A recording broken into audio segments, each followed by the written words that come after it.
وہ وقت کہ جب ریاست کا بڑا وکیل مقدمے کی تفصیلات پڑھ کے سنا رہا تھا تو سامنے بیٹھے جج کے چہرے کے اوپر ایک مزاحیہ مسکراہٹ تھی۔ جج نے استفسار کیا کہ پولیس تھی یا رضیہ تھی کہ جو غنڈوں میں پھنس گئی۔ وہ وقت کہ جب پارلیمنٹ لاجز کو باقاعدہ طور پہ سب جیل قرار دے دیا گیا۔ وہ وقت کہ جب اراکین پارلیمنٹ پارلیمان کی بالادستی کے لیے اکٹھے ہوئے لیکن پھر تفریق کے اندر بٹ گئے۔ آپ سب پر سلامتی ہوں، میں یاسر رشید ہوں اور آپ میرا ویلاگ دیکھ رہے ہیں۔ ناظرین، آج کے دن مقدمے کی سماعت کے حوالے سے آپ کو بات بتائی جائے گی اور پھر پارلیمان میں کیا ہو رہا ہے اس کے حوالے سے بات ہوگی۔ پی ٹی آئی کے اراکین اسمبلی کا 8 روزہ جو جسمانی ریمانڈ تھا وہ کالعدم قرار دے دیا گیا، انہیں جوڈیشل کر دیا گیا۔ پوچھا گیا چیف جسٹس کی جانب سے یہ اسلام آباد پولیس ہے یہ رضیہ جو گنڈوں میں پھنس گئی تھی؟ پروسیکیوٹر جنرل کے موقف کے اوپر کمرہ عدالت کہکہوں سے گونج اٹھا۔ اسلام آباد ہائی کورٹ نے پاکستان تحریک انصاف کے گرفتار اراکین قومی اسمبلی کے 8 روزہ جسمانی ریمانڈ کو کالعدم قرار دیتے ہوئے جوڈیشل کر دیا۔ آج کا منظرنامہ یہ تھا کہ اسلام آباد کے ہائی کورٹ کے چیف جسٹس عامر فاروق تھے اور جسٹس سمن رفعت امتیاز تھیں جنہوں نے کیس کی سماعت کی۔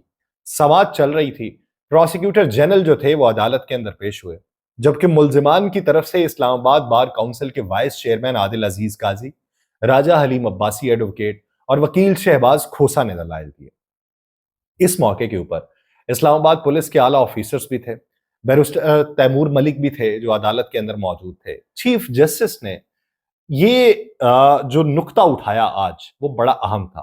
انہوں نے کہا کہ میں نے یہ دیکھا ہے کہ جسمانی ریمانڈ کے تمام آرڈرز جو ہیں وہ ایک جیسے ہی ہیں۔ چیف جسٹس نے جب یہ سوال کیا کہ ریاست آ گئی ہے، ریاست کو جواب دینے دیں کہ ایسا کیا ہو گیا تھا کہ 8 روز کا جسمانی ریمانڈ دیا گیا۔ یہ تو ایسا عمل ہے جس کی کوئی مثال نہیں ملتی ہوگی۔ کون کہہ رہا ہے؟ چیف جسٹس اسلام آباد ہائی کورٹ۔ دوران سماعت prosecutor general F I R پڑھ کے سنا رہے تھے جس پر چیف جسٹس عامر فاروق صاحب مسکرا رہے تھے۔ پھر انہوں نے دلچسپ ریمارکس دیتے ہوئے کہا کہ اس ایف آئی آر کا لکھاری جو ہے وہ بڑا دلچسپ ہے۔ یہ اسلام آباد پولیس ہے یہ رضیہ جو غنڈوں میں پھنس گئی تھی۔ اسلام آباد ہائی کورٹ نے اس ضمن کے اندر مزید ریمارکس یہ کہ کریڈٹ دینا ہوگا کہ بڑے عرصے بعد اچھی کامیڈی دیکھنے کو ملی ہے۔ جس نے بھی یہ فرسٹ انویسٹیگیشن رپورٹ لکھی ہے اس نے اچھی کامیڈی لکھی ہے۔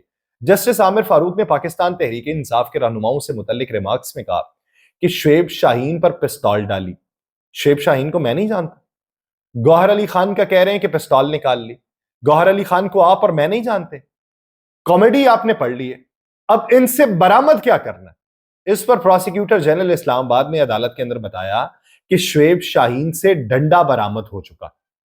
اب آپ یہ دیکھیے کہ آپ ڈالیں پستول اور آپ کہیں جی ڈنڈا ان سے برآمد ہو چکا ہے۔ اس پر چیف جسٹس عامر فاروق کی باقاعدہ طور پہ ہنسی نکلی ہے، باقاعدہ طور پہ، اور پورے کمرہ عدالت کے اندر جو لوگ موجود تھے وہ بھی ہنسنے لگ پڑے۔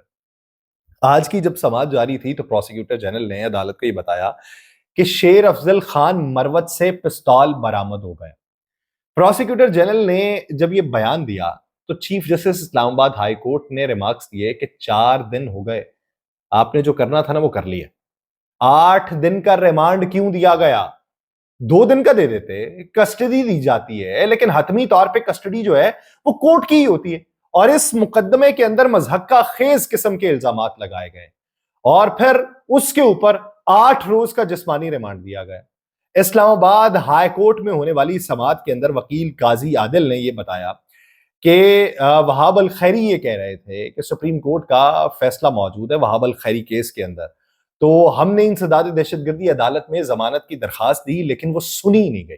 اس پر چیف جسٹس نے کہا کہ وہ ہمارا حکم نامہ تاخیر سے گیا ہوگا، وہ ہم دیکھ لیتے ہیں کہ جو ہمارا حکم نامہ تاخیر سے گیا تو اس نے آپ کو جو ہے سنا نہیں۔ مختصر آرڈر ابھی کر دیں گے تاکہ آپ کو ریلیف مل سکے۔ فریقین کے دلائل جب سنے گئے تو چیف جسٹس عامر فاروق نے ارکان اسمبلی اور دیگر کے جسمانی ریمانڈ کے خلاف کیس کا فیصلہ کالعدم قرار دیا، انہیں جوڈیشل ریمانڈ پہ جیل بھیجنے کا حکم دیا اور عدالت نے گرفتار پاکستان تحریک انصاف کے رہنماؤں کے جسمانی ریمانڈ کا فیصلہ معطل کر دیا۔ یہ اب جو سچویشن ہے اس پہ صرف عامر فاروق صاحب کی طرف سے یہی نہیں کہا گیا، ایک اور بات عامر فاروق صاحب کی طرف سے کی گئی جس پہ عمران خان صاحب بے شمار دفعہ وہ یہ باتیں کر چکے کہ ان کی عدالت سے گرفتار کروایا گیا، وہ سہولت کار تھے، یہ ہیں وہ ہیں۔ عامر فاروق صاحب نے آج یہ بات کی، انہوں نے کہا جی کہ ایک واقعہ جو تھا، انہوں نے کہا جی عزت تو آپ نے ہماری بھی نہیں کی۔ اور یہاں سے گرفتار کیا گیا. ایک گرفتاری یہاں پہ آپ نے ڈالی. پارلیمان کی عزت کر لیتے, آپ نے پارلیمان کی بھی بے توقیری کر دی, آپ نے پارلیمان کی عزت بھی نہیں رکھی. اب وہ لوگ جو یہ باتیں کرتے ہیں کہ ایسا کچھ ہوا ہی نہیں, ایسا تو دائرہ کار کے اندر تھا, تو پھر چیف جسٹس اسلام آباد ہائی کورٹ جو پاکستان تحریک انصاف کے نزدیک جانبدار ہے اور حکومت کے نزدیک ایک غیر جانبدار چیف جسٹس ہیں, تو ان کی طرف سے ان ریمارکس کا دیا جانا, کیا یہ حکومت کے لیے الارمنگ سچویشن نہیں ہے کہ وہ سوچے کہ یہ کیا ہو رہا ہے, جس پہ تشویش کا اظہار سبھی جانب سے ہو رہا ہے. اب ایک طرف انہوں نے جوڈیشل کر دیا, جوڈیشل کے معاملے کے اوپر ضمانتوں کے لیے پھر درخواستیں دی جاتی ہیں, لیکن اسی دوران جب یہ لوگ جو ہیں یہ پروڈکشن آرڈر کے اوپر آج قومی اسمبلی کے اندر پیش ہوئے, جس پہ وقاص اکرم صاحب نے بڑی تقریر کی. انہوں نے کہا جی کہ حکومتی موقف جو ہے میں اس کے اوپر تو بات نہیں کروں گا, لیکن میں شکریہ ادا کرنا چاہتا ہوں پاکستان پیپلز پارٹی کا, ایم کیو ایم کا, ان جماعتوں کا جنہوں نے ہمارے لیے آواز اٹھائی. تو انہوں نے کہا جی کہ اس سارے معاملے کے اوپر لیکن بڑے بھاری دل سے ہم آئے. آج پھر اس معاملے کے اوپر سپیکر نے اپنے اختیارات استعمال کیے, انہوں نے پارلیمنٹ لاجز کو سب جیل قرار دے دیا. ایاز صادق صاحب نے پارلیمنٹ لاجز کو سب جیل قرار دینے کی فائل کے اوپر دستخط کر دیے, اور قومی اسمبلی سیکریٹریٹ نے اس حوالے سے نوٹیفیکیشن بھی جاری کر دیا. پاکستان تحریک انصاف کے 10 اراکین اسمبلی کو 9 ستمبر کی شب پارلیمنٹ ہاؤس کے اندر سے جب گرفتار کیا گیا تھا, سپیکر قومی اسمبلی ایاز صادق صاحب نے اس معاملے کا نوٹس لیا, سارجنٹ قومی اسمبلی اور 4 سیکورٹی اہلکاروں کو معطل کیا. پھر بھی انہوں نے کہا کہ میرے اوپر پریشر ہے, پھر بھی بین الاقوامی سطح کے اوپر جو پریشر بنا تو اس پہ ایاز صادق صاحب نے کہا کہ مجھے سوچنا ہوگا کہ اس نشست پہ بیٹھنا ہے یا نہیں بیٹھنا. لیکن ایاز صادق صاحب نے آج یہ کیا ہے کہ پارلیمنٹ ہاؤس سے جو گرفتار کیے گئے ان تمام اراکین کی پروڈکشن آرڈر جاری کرتے ہوئے معاملے کی انکوائری کے لیے ایک کمیٹی تشکیل دی, اور اس کمیٹی کا منظرنامہ یہ بنا کہ ادھر بھی خلیج دیکھنے کو ملی. پی ٹی آئی اراکین کو اسلام آباد پولیس نے پارلیمنٹ میں پیش کیا تھا پروڈکشن آرڈر کے اوپر, اور جو تقریر وہاں پر کی گئی وقاص صاحب کی جانب سے, وقاص صاحب نے جو تقریر وہاں پہ کی, انہوں نے کہا جی بھاری دل کے ساتھ ہے, معاملہ یہ ہے کہ آپ ہماری توقیر کی بات نہ کریں, چھوڑ دیں آپ نے ہمارے ساتھ جو کیا. پاکستان تحریک انصاف بھی کہتی ہے ہمارے ساتھ جو ہوا اس کو چھوڑ دیں, لیکن یہ دیکھیں کہ آپ پارلیمان پارلیمان پارلیمان کے نعرے لگاتے ہیں, آپ کہتے ہیں یہ سپریم ادارہ ہے, آپ کہتے ہیں سپریم کورٹ جو ہے وہ سپریم نہیں ہے, پارلیمان سپریم ہے, تو پھر پارلیمان کے اندر آپ کے اختیارات کتنے ہیں اس کا ہی آپ اندازہ لگا لیں, اس کے لیے ہی سوچ لیں کہ آپ نے کرنا کیا. پھر جو کمیٹی تشکیل دی گئی تھی اس کمیٹی میں خواجہ آصف صاحب نے آج آ کے یہ کہہ دیا, انہوں نے کہا جی کہ یہ یوں لگتا ہے کہ یہ کمیٹی جو ہے یہ پاکستان تحریک انصاف کے تحفظات سننے کے لیے بنائی. تو انہی کے لیے بنائی, اور کس معاملے کے لیے بنائی تھی؟ پارلیمان کے حوالے سے اگر کمیٹی بنائی گئی ہے تو اس وقت تو تحفظات پاکستان تحریک انصاف کے ہی ہے نا پارلیمان کے حوالے سے, تو وہی تو آپ سنیں گے. لیکن وہ یہ کہتے ہیں کہ یہ لگتا یوں ہے کہ ان کے لیے بنائی گئی ہے, تو اس لیے اطلاعات یہ آئیں کہ خواجہ آصف صاحب نے اس کمیٹی کی رکنیت کو چھوڑ دیا. کمیٹی بنائی کس نے تھی؟ ایاز صادق صاحب نے. ایاز صادق صاحب کا تعلق کس سے ہے؟ پاکستان مسلم لیگ نون سے. آپ ہی کی حکومت کے سپیکر ہیں, وہی ایک کمیٹی کو بناتے ہیں, آپ کا نام اس کمیٹی کے اندر شامل کیا جاتا ہے. جسچر وہ یہ دینے کی کوشش کرتے ہیں کہ معاملے کو رفع دفع کریں گے, لیکن اس معاملے کے اوپر آپ پھر تفریق ڈالنے کی باتیں کر رہے ہیں, آپ پھر پرانی آگ کو ہوا دینے کی کوشش کر رہے ہیں, چنگاریوں کے اوپر پھونکے مار رہے ہیں. اور اس منظر نامے میں پھر کیا بنے گا؟ جب آپ اس طرح کی باتیں کریں گے پھر تلخی دوسری طرف سے بھی دیکھنے کو ملے گی, تو معاملہ حل کیسے ہوگا؟ اسی بنیاد کے اوپر چیئرمین پاکستان تحریک انصاف بیرسٹر گوہر نے کہا کہ جب بولیں تو اتنی ہمت تو رکھیں کہ جواب بھی سن لیا کریں. انہوں نے آج پارلیمنٹ کے باہر میڈیا سے گفتگو کرتے ہوئے کہا کہ آج ایک مرتبہ پھر اسمبلی کے فلور کے اوپر پوائنٹ آف آرڈر پہ وقت نہیں ملا, اس لیے میں یہاں پہ آ کے بول رہا ہوں.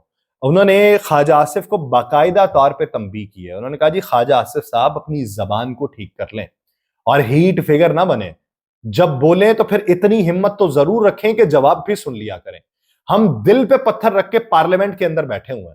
انہوں نے کہا کہ کل جو اسپیشل کمیٹی تھی, ہم نے یہ کہا کہ خورشید شاہ صاحب کو چیئرمین بنا دیں, ہم اپوزیشن میں ہیں اور ہم میں سے چیئرمین بنا دیتے. یہ کمیٹی 25 کروڑ افراد کی نمائندگی کرتی ہے, تو ہم کہتے ہیں ہم اپنے میں سے بھی چیئرمین بتا سکتے تھے, لیکن ہم نے نہیں بتایا, ہم نے خود کہا کہ آپ خورشید شاہ صاحب کو بنائیں.